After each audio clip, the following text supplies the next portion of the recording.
Le grand matin été Sud Radio, 7h-10h, Benjamin Glaise, Laurie Leclerc. À 8h50 sur Sud Radio, le temps passe, vous vous réveillez peut-être tout juste, vous avez de la chance, profitez-en. En tout cas, c'est l'été sur Sud Radio, un été en vacances avec aujourd'hui une chambre d'hôte qui est un petit plus totalement insolite.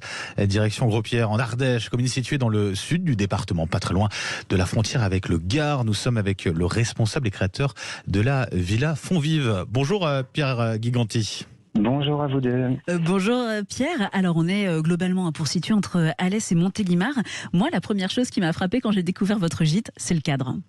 Oui, on bénéficie vraiment d'un cadre exceptionnel, autant au niveau de la position géographique, parce nous aussi c'est pour ça qu'on a choisi de s'installer ici, pour monter notre maison d'hôte, c'est que voilà, on est vraiment au centre de tout ce qu'il y a à faire au niveau touristique dans le sud Ardèche, et en même temps on est au calme parce que c'est quand même une région qui est très touristique et on bénéficie d'un calme qui est presque absolu même en été, avec une vue dégagée sur des saunas alentours, donc c'est vraiment très sympa. C'est ça, la photo qu'il y a sur votre site, c'est la piscine face aux collines, face à la montagne, à la nature. Exactement, ouais. On voit un rocher qui s'appelle d'ailleurs la Grosse Pierre, qui donne certainement le nom à notre village. Vous avez dit que vous étiez installé donc dans la région. C'est vraiment un coup de cœur que vous avez eu quand vous avez changé de métier il y a 1 an et demi ? Exactement, un coup de cœur plutôt pour ma compagne qui vivait dans le coin. Moi j'étais du côté de Nancy et voilà, j'ai décidé de la rejoindre pour un heureux événement. Et du coup, j'ai changé de métier par la même occasion. Oui, avant, vous étiez dans la rénovation énergétique. Et de ce précédent métier, vous avez gardé cette notion d'économie d'énergie que vous appliquez aujourd'hui. Exactement, ouais. J'essaie de promouvoir un tourisme éco-responsable.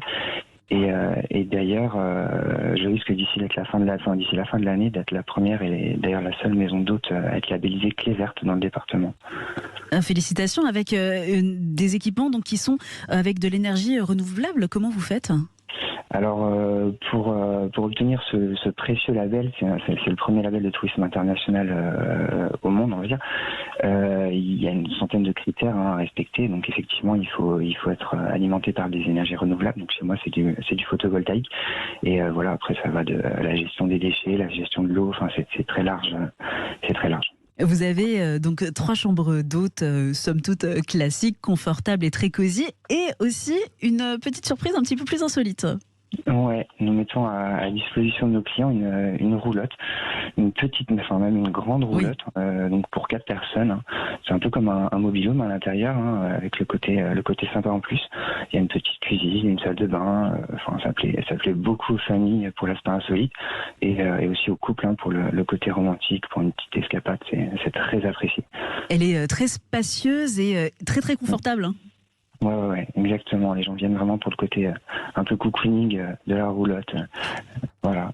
On parlait donc de la localisation dans le sud de l'Ardèche. C'est un lieu donc idéal pour découvrir la région. Il y a quoi à faire tout autour de votre gîte ?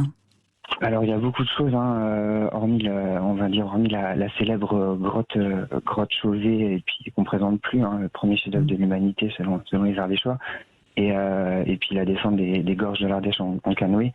Il y a aussi plein d'activités de plein air, de la randonnée à pied, à cheval, du vélo. Puis pour les moins sportifs, on peut aussi faire de la baignade en rivière. Ça reste un best-seller de l'été, on va dire. Et certaines découvertes sont accessibles à pied depuis votre gîte à moins de 2 km ? Bien sûr, la résurgence de Fonvive. Donc, ça, pour ceux qui connaissent, ça ressemble un petit peu en moins grand à la fontaine de Vaucluse. Donc c'est un petit lieu insolite avec de l'eau turquoise au milieu de la forêt, de l'eau qui sort à 12 degrés toute l'année. Donc ça crée un petit microclimat tout autour. On n'a pas le droit de se baigner, malheureusement, c'est protégé. Et puis c'est un peu frais d'ailleurs, effectivement. Mais ça crée un petit microclimat autour qui est très apprécié en été, quoi.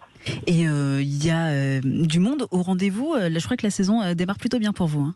Bien sûr. Alors en Ardèche, apparemment, c'est pas génial d'après les offices du tourisme et les autres hébergeurs, mais voilà, moi je croise les doigts. Pour l'instant, je suis plein depuis quasiment le mois d'avril. Et si on veut réserver, alors il y a de la place pour quelle période ? Très bonne question.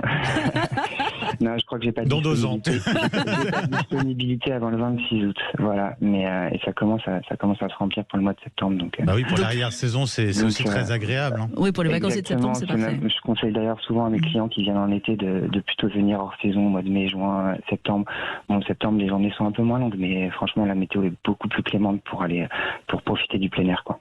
Et si on parle de la gastronomie, alors je crois que c'est assez rare aussi dans les chambres d'hôtes, vous offrez une cuisine à ceux qui viennent chez vous. Effectivement, ça me permet, vu que je suis tout seul à gérer cette activité, ma compagne a son emploi à côté.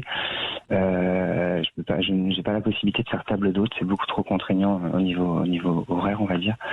Et donc du coup, j'offre une cuisine en accès libre, H24, une cuisine et un coin repas à mes hôtes, ce qui me permet aussi d'attirer des séjours un petit peu plus longs.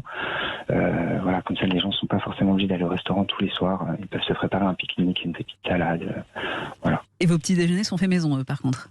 Bien sûr, ça c'est indispensable. C'est le plus important, sachez-le pour Laurie. C'est pour ça que les gens viennent en maison d'hôte. Hein. C'est avant tout pour le petit déjeuner, bien sûr. C'est sûr, gourmand, comme toujours. Exactement. Il faut pas se rater là-dessus. Merci beaucoup, Pierre Guiganti. Vous êtes donc créateur de la Villa Fonvive. C'est à Gros-Pierre en Ardèche, entre Alès et Montélimar. Et pour réserver pour septembre, donc c'est sur villafonvive.com. Merci beaucoup. Et les réseaux sociaux. Et les réseaux sociaux. C'est noté. Et ben voilà, 8h50.